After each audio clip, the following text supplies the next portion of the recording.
Hey everyone, on Les Stroud's Wild Harvest, I do get the opportunity to show you some tips and some techniques for gathering wild edibles. This is not the be-all and end-all for what you need to know to gather from the wilderness or do local foraging. There are risks associated, including getting bitten by mosquitoes. The only way to do this properly is to read your books, go online, but most importantly is to seek out a local expert. You will find someone in your area, I guarantee, that is passionate about wild edible plants, and let them show you the way to enjoying and partaking of the wild harvest.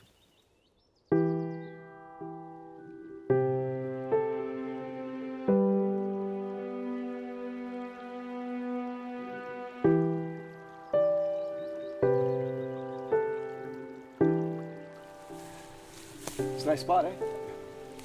You know, every time you gather a wild edible plant, you get to know it. It's kind of like being a birder. You end up checking that off on your list. Pretty soon, your list gets kind of long. I wanted to bring Paul here and get him concentrated on experiencing this little mini riparian zone here, this wonderful spring-fed creek, and get to know the plants. But the first thing that happened to me, I was struck with option anxiety. There's so much here. So if you find yourself one day standing by a field and you're not sure what to gather because there's just so many wonderful wild edible plants, you're experiencing option anxiety, and you're experiencing the wild harvest.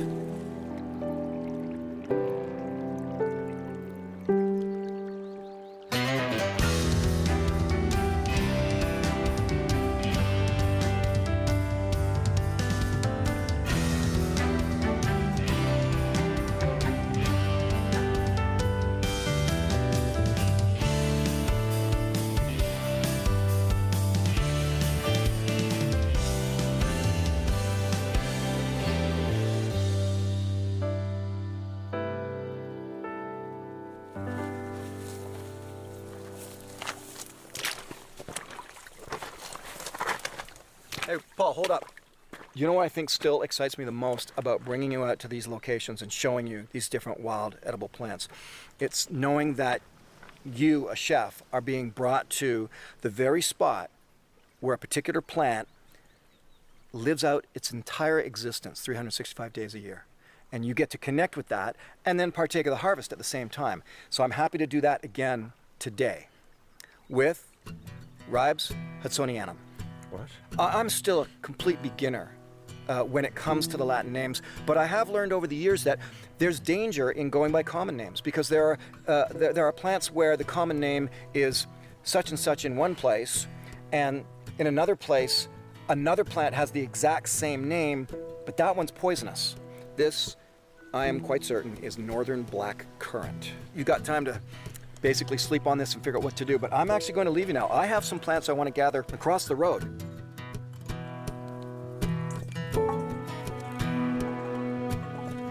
Surprisingly, the aroma of the black currant isn't really sweet. It's actually not that nice, a little bit stinky.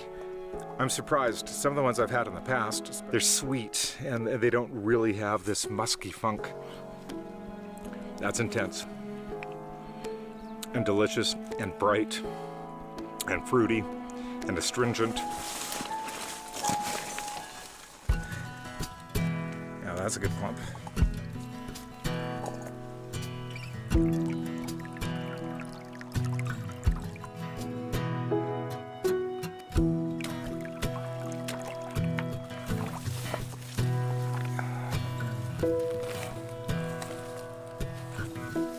Streptococcus and Plexifolium, also known as twisted stalk. But this is a great plant to actually talk about basic plant identification with. When you're trying to identify a plant, it's great to go with 5 main questions. And the first 2 questions deal with the flower type. We have a problem here. There's no flowers. They're gone. And that's the thing. If you just use a book and you don't go out with somebody who actually teaches wild plants, you're taking that chance of getting it wrong. But moving on from there, I can still ask the next questions. Is it a wildflower, a shrub, or a vine? I know it's not a shrub. It's not woody. I know it's not a vine. After you've decided that, yes, this is a wildflower, it comes down to leaf formation. Are they alternating leaves? Now, these are alternate leaves. See, you get one, alternate to the other side, alternate to the other side, and so on. Or are they opposite each other? Are they basal leaves all around the base of the plant? Are there no leaves at all? And then the last question is based on the leaves themselves. Are they lobed? Do they have teeth? Are they divided? And in this case, are they smooth or entire? This is a beautiful specimen.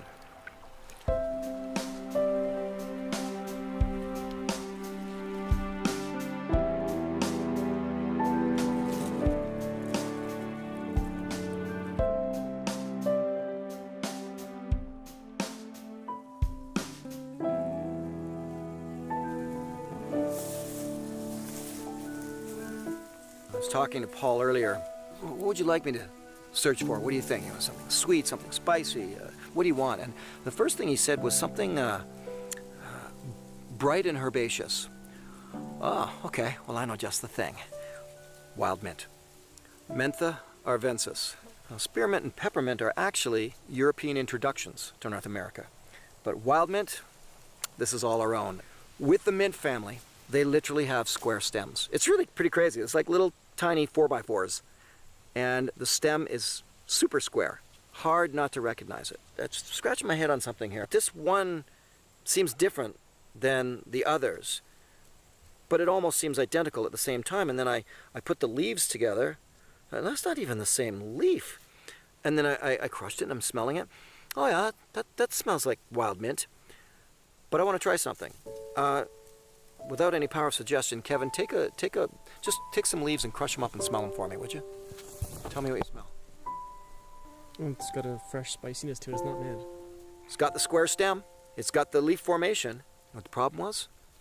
My fingers are covered with oils from the actual wild mint. It's not poisonous, it's not problematic, but it's not the plant I want. Paul's gonna love this. This is bright and herbaceous, if you ask me. You know what? In fact, this stuff is so good. Take Robert Rogers' knife that he lent me and get just a couple more. Speaking of identifying plants, there is a plant just behind me here, just over there. One of the most dangerous, most poisonous plants, not only in Canada, but in the world.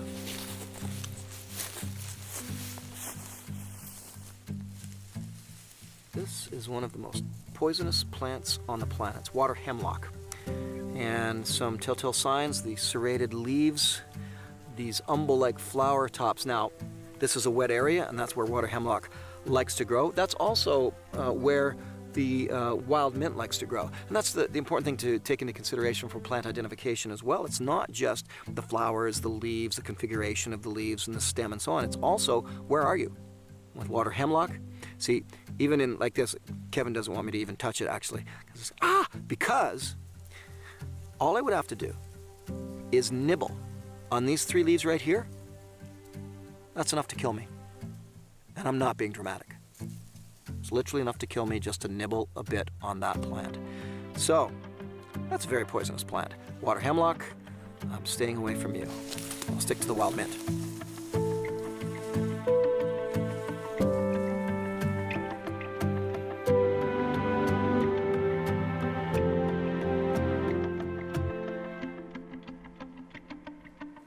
Okay, Polly, time for the reveal.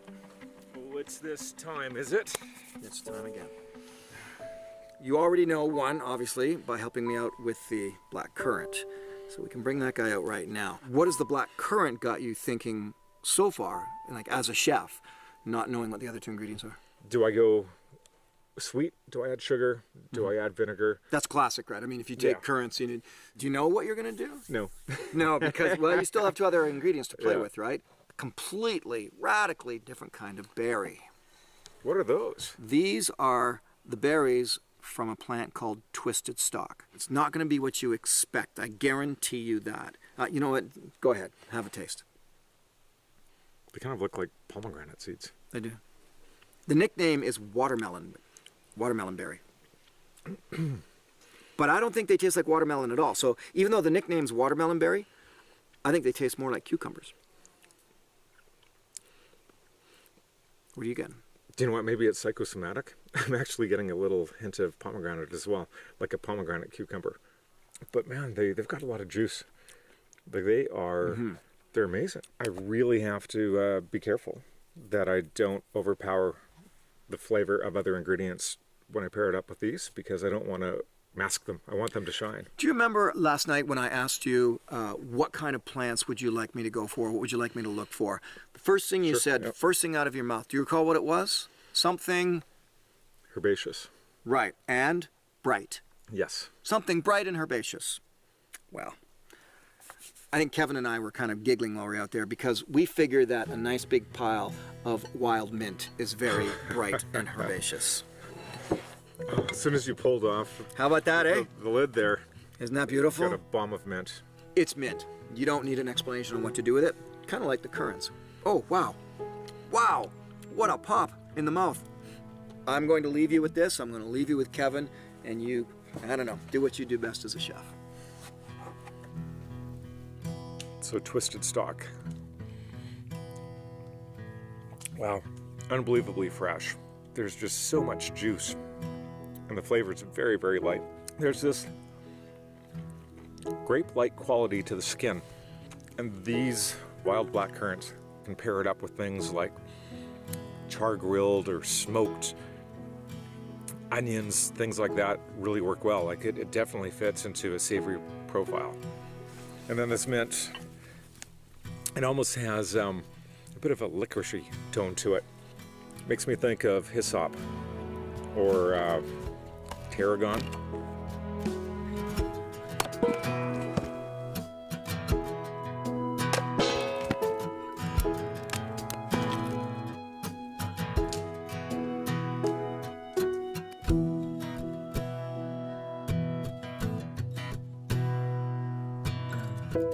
With these twisted stalk berries being so mild in flavor, I'm working on a recipe right now where I'm thinking tomato acid.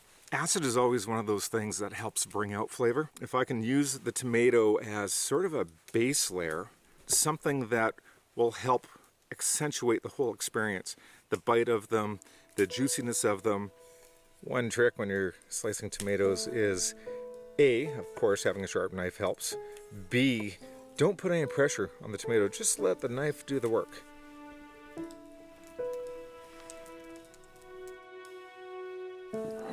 Now that I'm thinking about this wild mint, the leaves are super pungent. There's no way I can pair them up. But these flowers, they're much milder, and they're pretty.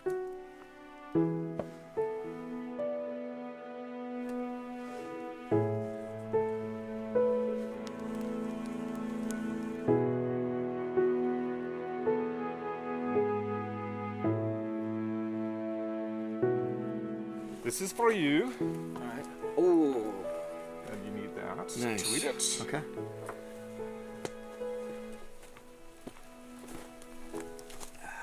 This looks amazing, Paul.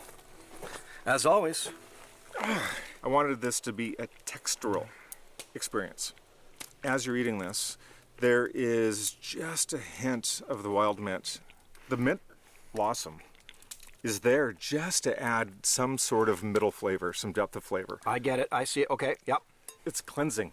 This is a great dish to get you ready for the next course. It is very refreshing. It's delicate. This is nice. It's a nice combination, and I absolutely am getting a different flavor every bite. I don't know if you intended that or not. That was my plan. I think you rose to the challenge again on this. That was a beautiful aesthetically and beautiful in terms of flavor salad. Now this is perfect. On to the next, I think. Yeah, I might need your help.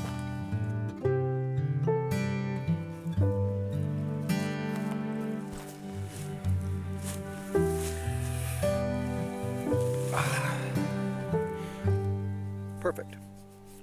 Ledum groenlandicum, Labrador tea. Now, once upon a time, I actually gathered some of this for Chef Paul, and truthfully, I don't think I gave him enough time to experiment with it. He did add it to a sort of a potato salad, like the tea from these leaves, and it got lost.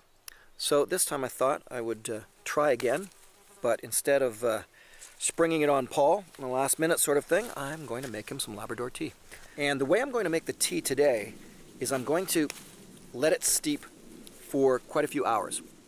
It's a method that actually Kevin and I both love doing for Labrador tea. It makes a delicious, delicious drink. Now, a case in point of how option anxiety can kick in is I know I'm coming here to get Labrador tea, so I'm fine. But if I was just looking for something I should gather here that's wild and edible, I have Labrador tea.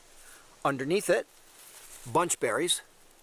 That'll be for a show another time. I have kinnick, also called bearberry. I have fireweed, and all of that is within, let's say, about 20 inches of reaching my hands out. Right like that. It's just so beautiful to kneel down in the forest and just go, ta-da! Oh, and there's horsetail right there underneath Kevin's camera. This is great.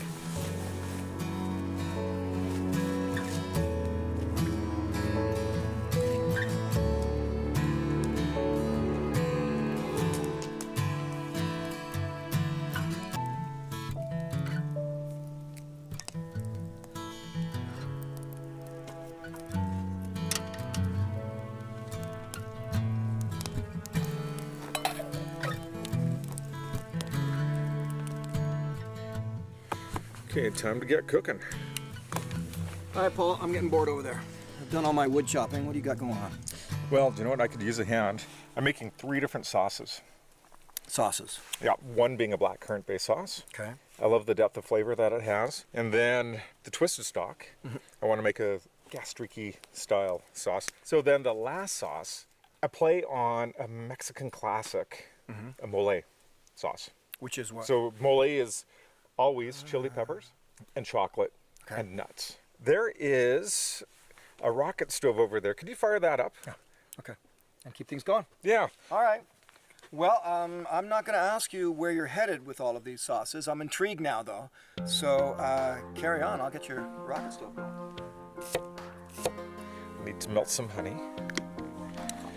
Oh, that stuff's sticky but delicious.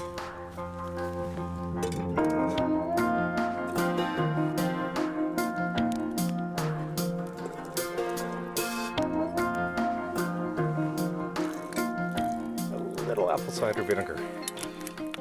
While the gastrique's cooking, I've got this sense that I need to add some color, plus the fresh flavor that can only come from leek.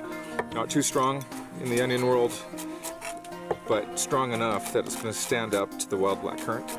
The liquid has thickened somewhat into like a light syrup viscosity, but knowing that black currants traditionally have a lot of pectin, I'm making the assumption that this is going to thicken up a little bit as it cools. 1 sauce down, 2 to go. Have one of these.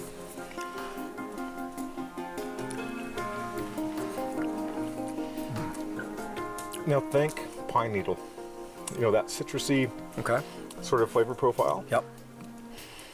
Can you grab me a couple of needles? Just some lodgepole pine needles kind of thing? Just a little sprig? Okay, done. Thank you.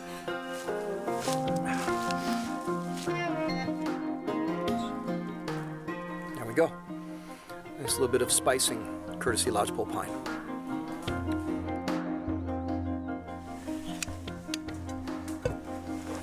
Some honey, now straight to the fire.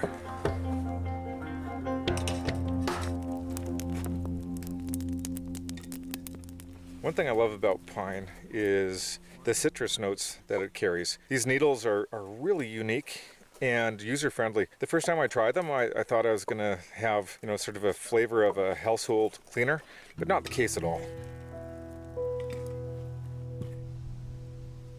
I've never used a piece of firewood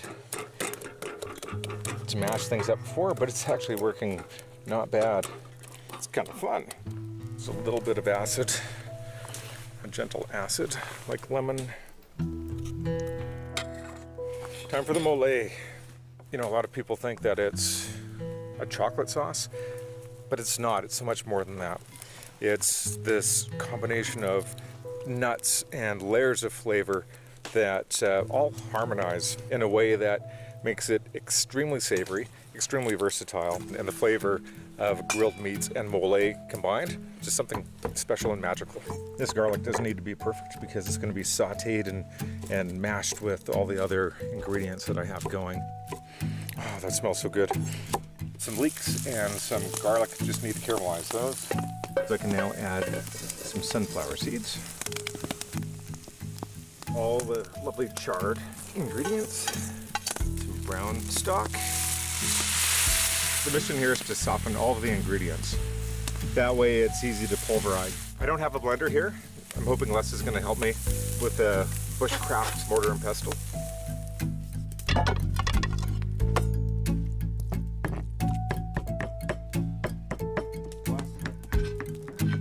Okay. Thank you very much for that. Bit of cream, not too much of that. Chocolate. Time to add some zing to that mole style sauce. The wild mint is going to go in the pan while I'm reducing it.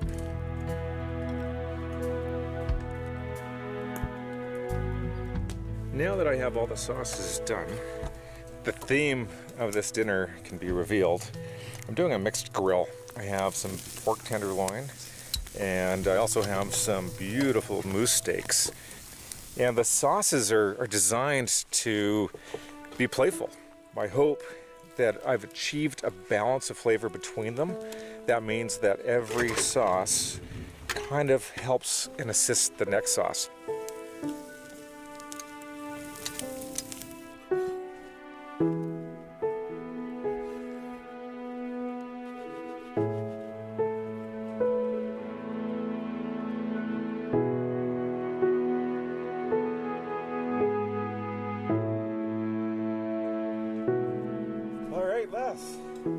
Yeah, there's a change of pace, my friend. Wow. Okay, yeah, you're gonna have to do some explaining. This is just a series of different grilled items to help us play around and enjoy the different sauces. I always get from you Paul's story on the plate, right? The terroir, the reason for being here. And you recreate that on a plate, but you've never gone this far. So tell me your story. Yesterday when I was by the creek picking the wild black currant, I was sitting by this log with, actually a tree with this huge crazy fungus growing on it, which kind of gave me the idea of this presentation. I don't know what to say. The first one, I'll just call it the red sauce right now. Smooth, just mellow. So that is twisted stock, and then the pine needles that you brought me. Oh, that's where that little tiny citrus burst is. Exactly. Okay. Yeah, that's it.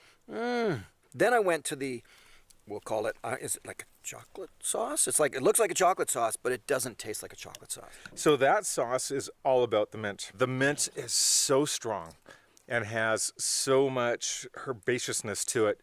I needed something with equal amounts of flavor to balance it out. It's got this wonderful nutty flavor, but it's way smoother and less sharp than a peanut sauce would normally be. I guess it's the wild mint, because there's just this, right, because it's like a menthol touch, right? Just a touch. And last up is black currant. It's delicious. I'm gonna try all three together. Let me get the tea. Oh, that color. This Labrador tea, what it is a wonderful, mellow palate cleanser. And when we're dealing with multiple flavors, we can cleanse our palates in between. Good call. My gosh, that's good. Paul, I hate it when you do it so well, because then all I can say is you knocked it out of the park, but We're done. you knocked it out of the park. One last time, man. Cheers. Cheers. Thank you. You know, when you come upon some black currant, northern black currant, and it's drooping over, laden with fruit, and then you realize you're standing at the brink of 20,000 plants. That's exciting. Really, really exciting. So the next time you find yourself standing by a field and you've been doing your homework and you've been learning your wild edibles and you realize, oh, look at them all. I could eat that one. I could eat that one. How about this? How about we rephrase the whole terminology here? Instead of saying, oh, I've got option anxiety, why don't we call it option paradise? Paradise is to be found on many, many roads in the lives that we lead. One of the places to find paradise is on the trail to the wild harvest.